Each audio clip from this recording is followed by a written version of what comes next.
ഹിറ്റുകളില്ലാത്ത നടന്മാർ ഇൻഡസ്ട്രിയിൽ നിന്ന് വളരെ വേഗം മറഞ്ഞു പോകുന്ന കാഴ്ചയാണ് സിനിമാ ലോകത്ത് നിരന്തരമായി പ്രേക്ഷകർ കണ്ടു ശീലിച്ചിട്ടുള്ളത്.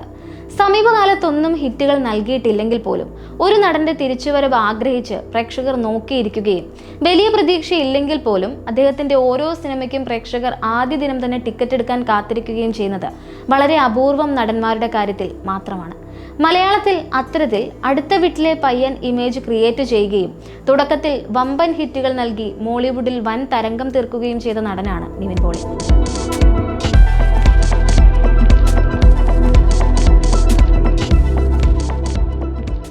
മലയാളത്തിലെ യൂത്തന്മാരെല്ലാം കിടിലൻ ഹിറ്റുകൾ സ്വന്തമാക്കിയ ഒരു വർഷമാണ് കഴിഞ്ഞുപോയത്. യൂത്തന്മാർ കിടിലൻ പെർഫോമൻസുകൾ കാഴ്ചവെക്കുന്നതിൽ സന്തോഷമുണ്ടെങ്കിൽ കൂടിയും കഴിഞ്ഞ വർഷങ്ങളിലൊക്കെ മലയാളികൾ മിസ് ചെയ്യുന്നത് നിവിൻ പോളിയുടെ ഒരു മാസ് തിരിച്ചുവരവാണ്. വർഷങ്ങൾക്ക് ശേഷം എന്ന ചിത്രത്തിലെ ക്യാമിയോ അപ്പിയറൻസിലൂടെ നിവിൻ പോളി തന്റെ തിരിച്ചുവരവിനുള്ള നാന്ദി കുറിച്ചിരുന്നുവെങ്കിലും പിന്നീട് അതിന് ചുവടുപിടിക്കുന്ന പെർഫോമൻസുകൾ ഒന്നും തന്നെ അദ്ദേഹത്തിൽ നിന്നും പ്രേക്ഷകർക്ക് ലഭിച്ചിട്ടില്ല.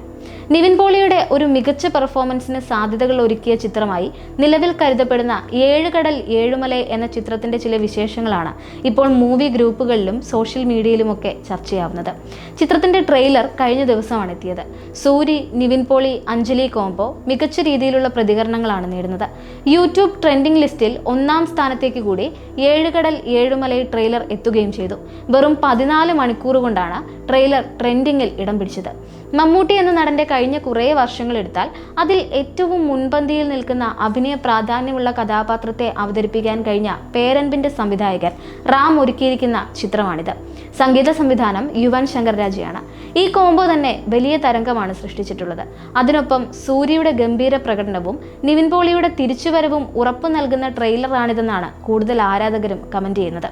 ഈ സിനിമയിൽ വിവിധ വേഷപ്പകർച്ചകളിൽ നിവിൻ പോളി എത്തുന്നുണ്ട്. ഈ വർഷം മാർച്ചിലായിരിക്കും ചിത്രം തിയേറ്ററിലെത്തുക. 2016 ബാക്ക് ടു ബാക്ക് ഹിറ്റുകൾ കൊടുത്തതിന് ശേഷം നിവിൻ പോളിയുടെ കരിയറിൽ പ്രകടമായ ഒരു ഗ്രോത്ത് സംഭവിച്ചിട്ടുണ്ടായിരുന്നില്ല.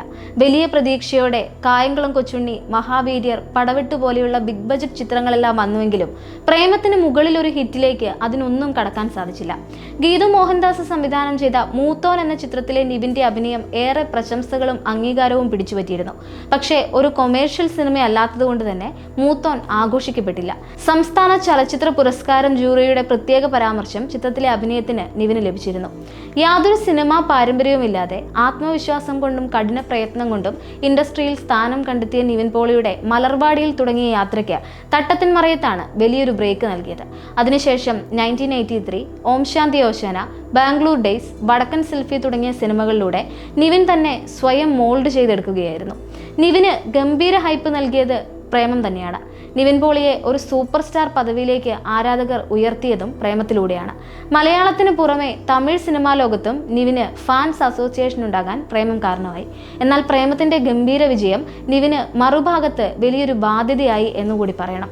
പിന്നീട് വന്ന സിനിമകളെല്ലാം പ്രേമവുമായി താരതമ്യപ്പെടുത്താൻ തുടങ്ങുകയും ആ നിലവാരത്തിനൊപ്പം അളക്കാനും തട്ടിച്ചു നോക്കാനും ശ്രമിച്ചപ്പോഴാണ് മൂല്യമുള്ള പല സിനിമകൾക്കും തിയേറ്ററിൽ അടിപതറിയത്. എന്തായാലും ഒരുപിടി നിവിൻ പോളി ചിത്രങ്ങൾ കൂടി അണിയറയിൽ ഒരുങ്ങുന്നുണ്ട്. ഏഴ് കടൽ ഏഴുമലയ്ക്ക് പിന്നാലെ ഇനി രാജാവായിട്ടാണ് നിവിൻ പോളി എത്തുക. അനുരാജ് മനോഹറും എസ് രഞ്ജിത്തും ചേർന്ന് സംവിധാനം ചെയ്യുന്ന ശേഖരവർമ്മ രാജാവ് എന്ന ചിത്രത്തിൽ രാജാവായിട്ട് നിവിൻ പോളി എത്തുന്നു എന്നാണ് വിവരം. പോളി ജൂനിയർ പിക്ചേഴ്സ് ആണ് സിനിമ നിർമ്മിക്കുന്നത്. ആക്ഷൻ ഹീറോ ബിജുവിന്റെ 2ാം ഭാഗവും പിന്നാലെ എത്തിയേക്കും.